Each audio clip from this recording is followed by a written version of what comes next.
Olá pessoal, bem-vindos ao canal Flor e Cultura. Eu sou o J. Londe e nós vamos conversar agora por alguns minutos. O assunto de hoje é algo que está no nosso trabalho, nós precisamos dele, utilizamos direto, seja presencial, seja no sistema remoto ou no sistema híbrido que possivelmente virá, mas nós utilizamos todos os dias e esse ponto, esse item do nosso trabalho não está no nosso planejamento.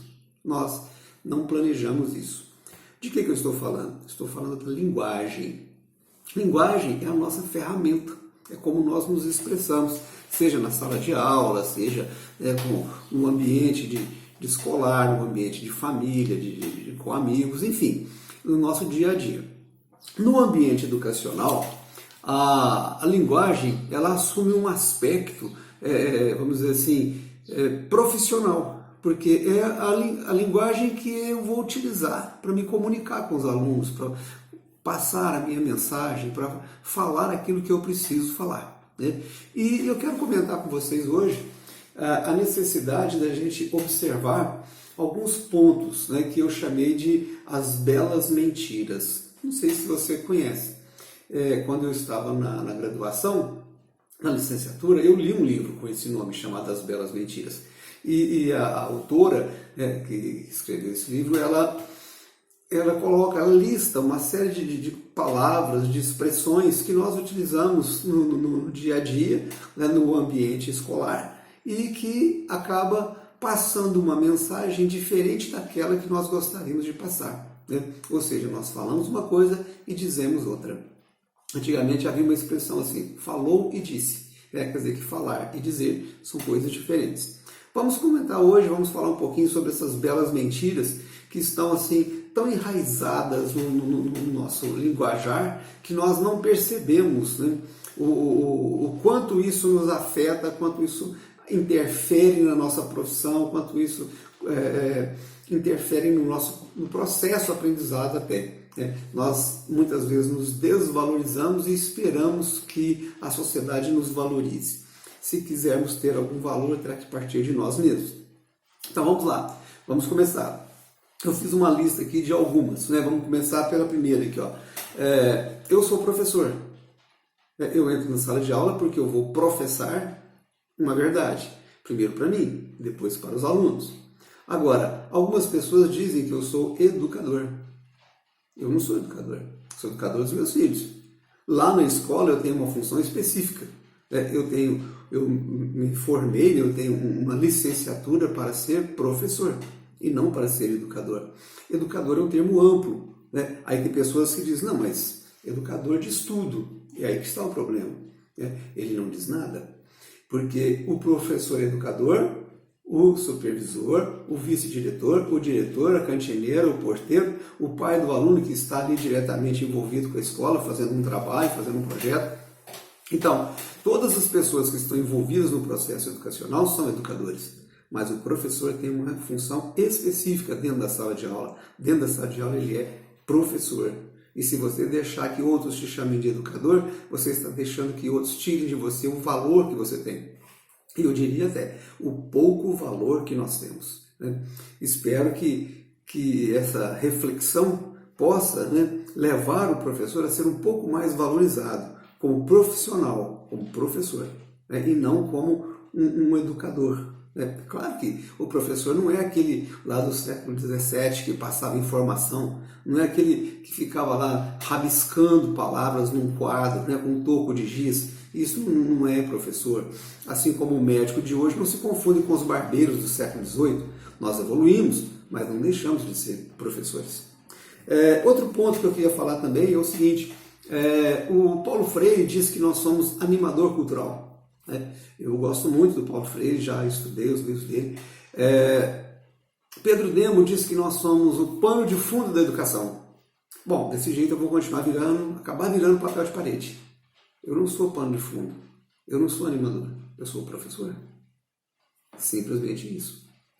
E tenho que me valorizar e cobrar valor, né, da sociedade como professor. Isso para mim é uma chamada bela mentira, né?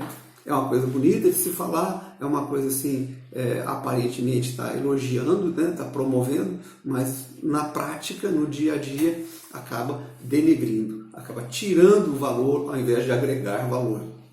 Outro ponto que eu quero falar para vocês aqui é o seguinte, veja como é enraizado na nossa cultura. O professor dá aula. Bom, aulas não são dadas, aulas são construídas, né, com saliva e suor. E muitas vezes, pessoal, também com lágrimas. Quem nunca chorou?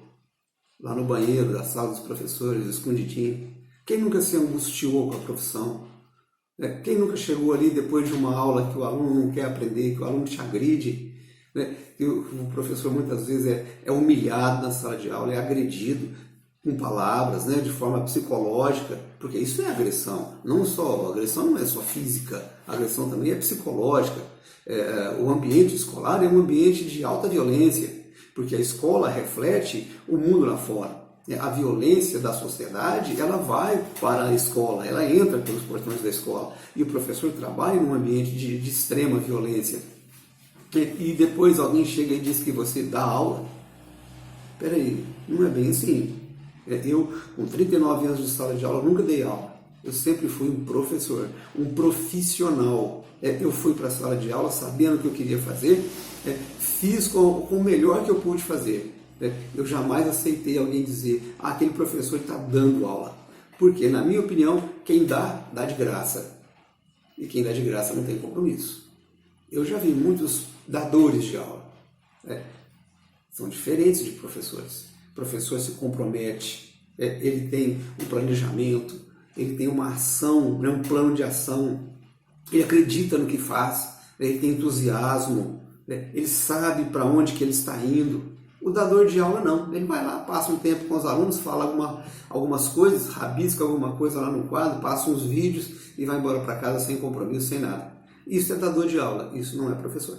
Então, se você está nessa, é hora da gente fazer o quê? Mudar. Né? Outra coisa que eu queria falar para vocês também é a questão do pronome. Há um pronome que é pronome possessivo. E aqui vem ele, minha escola. A escola não é minha. Eu sou um servidor público. A escola é da comunidade. Eu sou um servidor.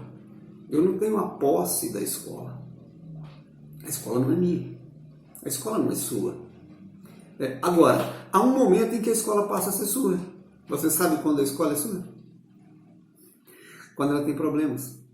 Quando a escola tem problema, ela não é do diretor, ela não é do prefeito, ela não é do governador do estado, ela não é do vereador, não é de ninguém. É de quem ela é? Do professor. Aí é sua escola, são seus problemas. Não é isso? Bom, quando eu entro para a escola para lecionar, eu entro com a consciência de que eu sou um servidor, estou ali para servir a comunidade, né? E tenho que servir da melhor maneira que eu puder, com os recursos que eu tiver ali em mãos. Muitas vezes até eu acabo levando recursos para a escola, porque as escolas não têm, ou pelo menos não tinha quando eu estava exercendo. Agora, jamais eu chego na escola e digo, essa escola é minha, eu não tenho a posse da escola. Essa também, na minha opinião, é uma bela mentira. Mas o mais trágico ainda nem é isso.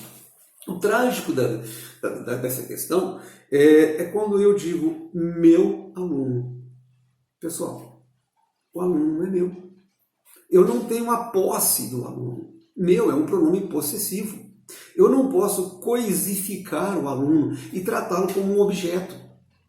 O aluno, de acordo com o Juvenal Arduini, que foi um padre e educador aqui da cidade de Uberaba, que eu admiro muito, ele diz o seguinte, que o aluno é uma subjetividade racional. E eu tenho que enxergá-lo nessa forma. O aluno é um indivíduo, tal qual eu sou um indivíduo. Ele não é um objeto, ele não é meu, eu não tenho a posse dele, ele não está matriculado no meu nome, ele está matriculado na escola, na secretaria. Então eu preciso ver esse aluno de uma forma diferente, e não como uma coisa que eu possa me apossar, me apoderar dele. Eu acho que o meu trabalho como professor, ele vai fazer sentido a partir desse momento, a partir dessa visão diferenciada que eu tiver do aluno com o qual estou trabalhando, e não sobre o qual eu estou trabalhando. Eu acredito que nas fases iniciais da educação, o aluno é, como disse o Juvenal Arduini, uma subjetividade racional, porque a parte emocional do aluno ela se sobrepõe sobre a parte racional. Agora, à medida que a gente vai avançando nas séries mais finais assim, do ensino médio e também na universidade, eu acho que ele se transforma numa racionalidade subjetiva, porque aí a parte racional ela vai se desenvolver mais, principalmente por causa do modelo de educação que nós criamos. Não é isso? A nossa educação ela supervaloriza o racional, mas o aluno continua sendo uma subjetividade. Ele tem pensamentos, mas ele também tem emoções, ele tem sentimentos, não é isso? Ele também é humano, como eu, sujeito a erros, sujeito a acertos. Houve casos assim de eu estar trabalhando e de repente o aluno começa a chorar na sala de aula, porque ele tinha tantos problemas, a carga emocional dele estava tão forte que ele não estava conseguindo lidar com aquilo. Agora, o que eu vou fazer com esse aluno? Eu vou falar para ele, cala a boca, para com isso, você é adulto, você já cresceu. Faça o cálculo, olha aqui, a matemática. Não é dessa forma. Então, cuidado. O aluno não é seu, você não detém a posse desse aluno. O aluno é meu, ele não é objeto. Ele é ser humano. Nesse sentido aí, nós temos aqui, separei assim, algumas coisinhas só para lembrar, tem o Pacheco José, ele escreveu um livro em qual ele diz assim que o professor que coisifica o aluno, como nós estamos falando, que transforma o aluno em objeto, ele é um falso adulto, que está buscando no convívio com os alunos recuperar uma juventude que ele perdeu. Ele chama isso de falsos adultos. São os egocêntricos. O que é um egocêntrico? É aquele professor que traz tudo para si. Minha escola, meus alunos, chama os alunos de os meninos. Escola não tem menino. Escola tem aluno. Aluno tem horário de chegar, tem uniforme, tem tarefas a cumprir, tem responsabilidade. Eu cheguei a ver assim, no meu dia a dia supervisores chamar alunos do terceiro colegial de os meninos. Eles são adultos, eles querem ser tratados como adultos e não como meninos.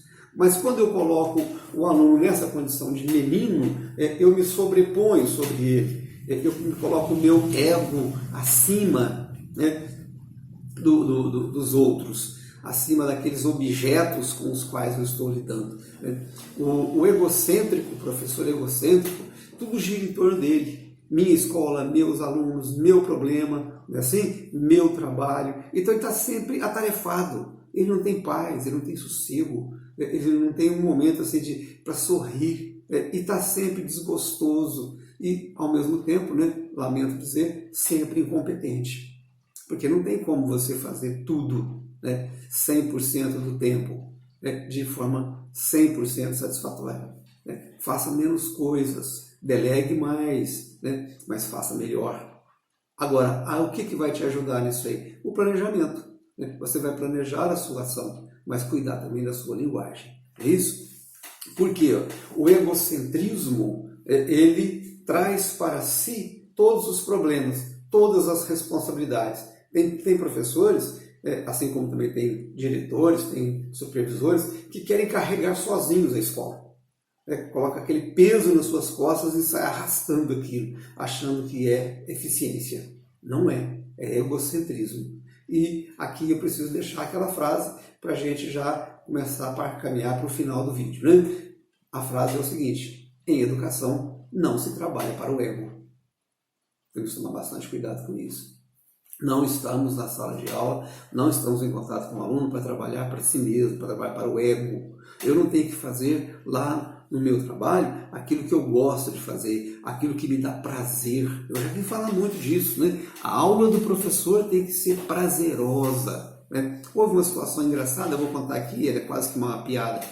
Eu estava numa reunião de professores na escola e chegou lá um representante da Secretaria de Educação fazendo a palestra E eu sempre fui visto assim como aquela pessoa rebelde, aquela pessoa que está que pensa fora da caixa, né? E aqui eu vou dizer para você, se você pensa fora da caixa, continue pensando dentro do círculo, porque se você sair fora do círculo, né, você estará, né, fora do convívio daquele grupo. Mas não fique junto com eles na caixinha pensando do mesmo jeito. E eu sei que essa pessoa, né, no meio da reunião, para me destacar, até de certa forma para me denegrir, ela perguntou para mim assim: professor, o que você faz para dar uma aula prazerosa? E eu, com toda a naturalidade, respondi para ela: eu dou aula no motel. Porque lá no motel é lugar de ter prazer. Na sala de aula, não. A sala de aula é local de estudo, é local de aprendizado, é local de responsabilidade. A sua aula não precisa ser prazerosa. Ela precisa ser técnica, ela precisa ser profissional, ela precisa ser planejada, ela precisa ser tratada com a responsabilidade e com a seriedade que o aluno, como racionalidade subjetiva ou como subjetividade racional, merece. Você não está ali para dar prazer para ninguém, muito menos para ter prazer. Em educação, não se trabalha para o ego, trabalha para o outro.